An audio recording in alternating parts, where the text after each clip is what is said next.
programang ito ay rated SPG, striktong patnubay at gabay ng magulang ang kailangan. Maaaring may masiselang tema, lengguwahe, karahasan, sexual, horror o droga na hindi angkop sa mga bata. Walang hiya ka, Moira. Hindi mo na ginalaw yung padasal para kay Papa. Dito mo pa pinili maglaseng. I get? Mas nadagdagan nga itong galit ni Giselle nang makita niya itong si Moira nalasing at nagmaoy dito nga sa Apex Hospital. At sinabi nga ni Giselle dito kay Moira na hindi na daw ginalang ang padasal niya dito kay Don Pepe sa agarang paggaling. At sinubukan naman ni Moira na nagpapaliwanag siya dito kay Giselle at nagsisinungaling nga ito na hindi daw siya nakainom. At nakita ni Giselle itong isang bote na mineral water at inamoy niya, yun pala ay alak ang laman. Kaya sinabi ni Giselle na kinakailangan daw umalis itong si Moira dito sa Apex Hospital. At dito naman na nagpupumilit na manatili itong si Moira dahil kailangan daw siya dito sa padasal na ito at hinahanap daw niya itong si Robert. At wala na ngang magawa itong si Moira nang hawakan na nga siya dito ni Giselle at kaladkarin palabas ng ospital. At dito naman na tinitingnan itong si Moira at Zoe. At banta pa itong si Giselle na kapag lumabas na ang resulta ng fingerprint dito ni Zoe at Moira at kapag nalaman daw niya na may kinalaman itong dalawa ay hindi daw niya ito sasanduhin. At titiyakin ni Giselle na makukulong daw talaga itong si Zoe at itong si Moira.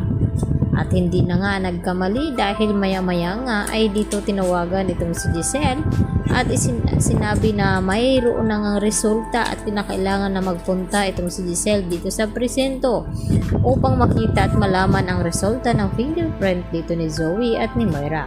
At laking gulat ni Giselle nang malaman niya na kumpirmado ang kanyang hinala na may kinalaman daw talaga itong si Moira at lalong-lalo na itong si Zoe.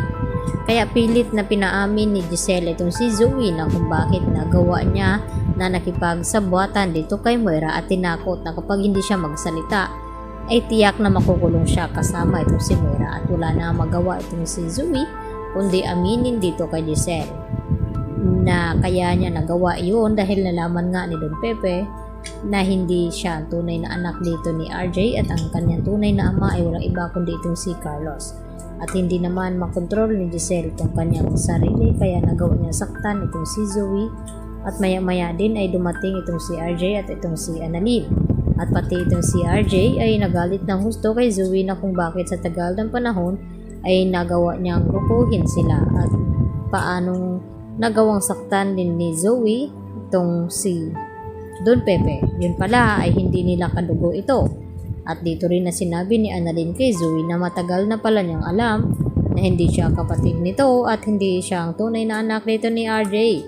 At pinapatagal pa niyang sabihin at malagay pa sa peligro itong ngang si Don Pepe ngayon na siya ang dahilan kung si Zoe na kaya kumatos itong si Don Pepe.